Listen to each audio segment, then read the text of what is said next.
Hi everybody, it's ComputerizedMTG, and once again, Happy New Year to everyone who's watching this, and hell, to everyone who's not watching this, which is a whole lot more people. So, Happy New Year to everybody. First Friday Night Magic of the year, and you know what? We're off to a good start. While I didn't go 4-0, which I was kind of really aiming for, that would have been a good start right there, but went 3-1. I think that's pretty good. I mean, it's almost average, but you know, still pretty good start. I'm happy. Got my 3 packs. I will open them up and post the video of what I got. But yeah, so let's talk about the matches. I want to start off by saying that a lot of the people are playing decks that are not as competitive as they normally would be, and I'm pretty sure this isn't just in my shop. Most of you probably have experienced this as well. In the weeks that are creeping up to the new set release and to the pre-release, a lot of people play just silly deck. They just mess around, try to find the next new deck, or just, you know, try combos or different synergies, because why not? So anyways, let's get into it. The first match, I was against a Marvel Aetherwork deck, and I kind of absolutely got wrecked. Again, I am playing Blue-White Flash, and yeah, I misplayed. The first game I made some misplays. After sideboard, actually, hold on, did we go to, no, we didn't go to a third game. Yeah, no, we didn't. Stopped the 2 games. So I lost the first one, misplays, and the second one, I got hit by a Nulamog, and the only way I could have even attempted to stay in the game, I got my Declaration of Stones and my, and I didn't have the mana. By that I mean I didn't have 2 white. I had 2 blues and a white open, so I could not have cast a Stasis Snare, and all my Declaration of Stones got exiled, so that was not an option. So I threw down Thraben Inspector after Thraben Inspector, trying to crack clues and draw an answer, and the only answer that could have saved me, temporarily anyways, was Reflector Mage. Would have been Reflector Mage. Unfortunately, I didn't draw Reflector Mage, and even if I had, the next 10 cards or so were all lands, so I don't think I would have gotten out of that one. So, you know, it is what it is. So, first game, I lost, or first match, I lost both games, which is kind of a bummer. You know, it doesn't put you in a good mood, bums you out. But the next 3 games didn't. So the second game, I was against a player who was borrowing someone else's deck. And the deck, so they weren't, I'm not sure if they were familiar with the deck, so maybe that was not in their favor if they were not familiar with the deck.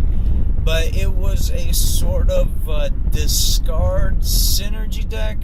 It used, oh boy, it used Call to the Bloodline as a discard outlet, and it had things like, oh boy, what's it called? The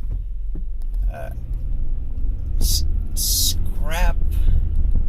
The scrap guy. That's a 2/1, and you can exile a creature, bring him back.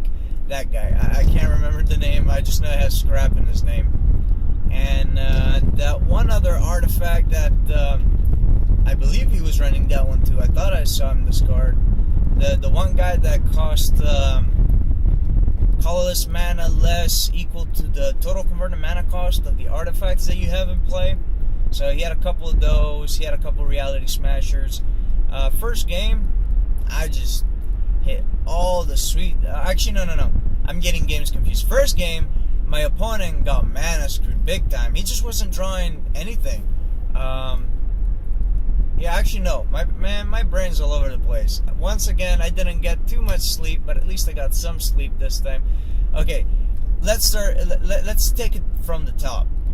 So the first game, my opponent hit lands, but didn't hit answers. So in order to stay alive from my beatdown, you know, typical thing, I cast this Spell Queller, I cast that Spell Queller, Reflector Mage, yada yada yada. I had creatures out, I was putting in the beats, and the only way for him to stay alive was to use Call to the Bloodline, make a 1/1 and block, kind of try to cushion the blows with that 1 life that he would have gained and block another creature. So that's that. Unfortunately, that was not enough, and I took the win.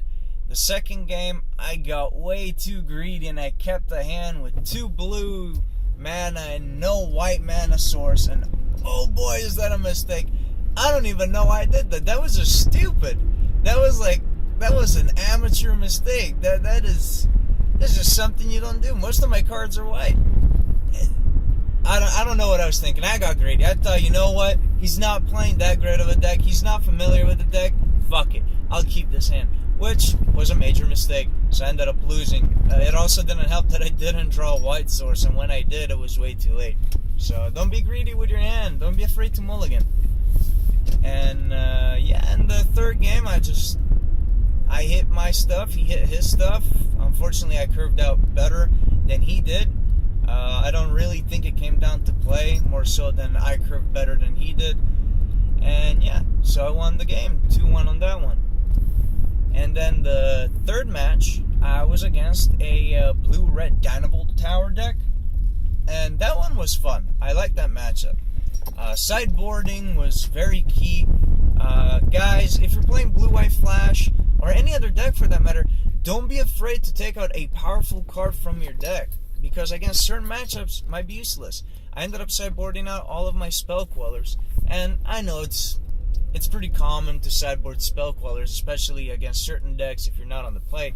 But against decks with a lot of removal, Spell Quellers is just not that great, because they're gonna cast a removal, you're gonna Spell Queller, and then they'll just cast another removal right away, and then there goes your Spell Queller, and then they'll kill something else.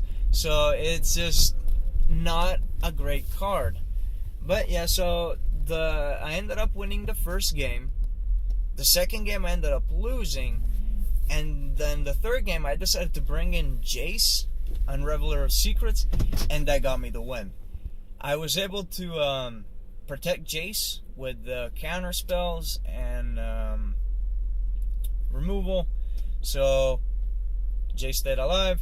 I got his ult off, was enough to lock down my opponent, and I just kept swinging in, and that got me the win. It kind of sucks, especially decks like Dynavolt Tower that want to constantly cast spells. Jace's ult just locks you out, and it allows me to keep spells in hand, because my opponent isn't going to cast unless he's got 2-3 spells he can blast off in one turn. And even then, he has to make sure that they're going to be effective enough to either take out Jace, or take out a key creature, or enough to kill me. Because otherwise, if they dump their hand, then they have to wait a couple turns until they can fill up their hand again to get around Jace's ultimate. So it allows me to keep counters in hand, so when they do get that spell off, then I'm able to get rid of it. So anything they cast is going to get countered. I got that third match, 2-1. And then the fourth match, I should say, was also 2-1. I was against a blue-red energy aggro deck. It was pretty cool. I think the guy was relatively new. I don't know. I'm just assuming here from the way that he played and that he didn't know certain standard staples. I'm just assuming that he's either new to Magic, or he's at least new to Standard, or hasn't played in a while. But so it's one of its key creature was the Hydra. Gives you energy, and then when it attacks, I believe, or you can just do it whenever. I can't remember it. Those are some cards that I just never see, so I don't really pay too much attention to them.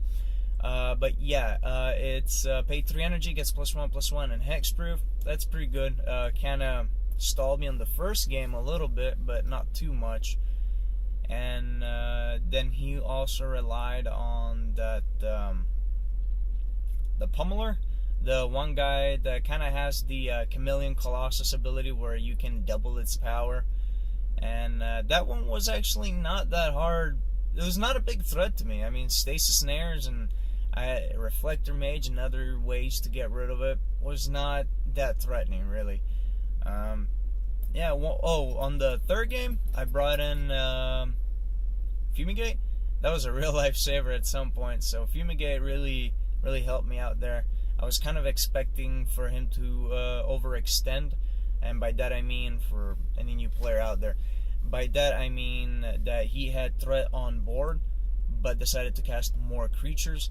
So normally, if you're already ahead on board position, you normally don't want to overdo it. Just play it safe in case your opponent does have a board wipe. You're already putting pressure with those 1 or 2 creatures that you have on board. There's no reason to throw out more into a possible board wipe, because then you have nothing to cast after that. And that's what happened. My opponent overextended, dumped his hand because he thought I had nothing, because I only had 3 cards in hand, nothing on the field. So he thought he was going to have it easy, overextended, and next turn I hit Fumigate, and that turned the game around. So yeah, don't overextend. But yeah, overall the games were pretty fun. So final result, 3 wins, 0 ties, 1 loss. So yeah, got my 3 packs right here in my pocket. We'll open them up. We'll film it. We'll video it, film it, tape it. I don't know. Those all sound like old school, especially when you're using digital things. Anyways, I'll make a video about it. Open these packs up. Once again, Happy New Year. Let me know how your first Friday Night Magic of the year went. Did you guys do good? Did you guys do well? Did you get some cool prizes? Did you get some cool rare pulls out of your packs? Maybe you got masterpieces. Let me know. Yeah, so as always, like, comment, share, subscribe, and I'll see you guys in the next video. Take care.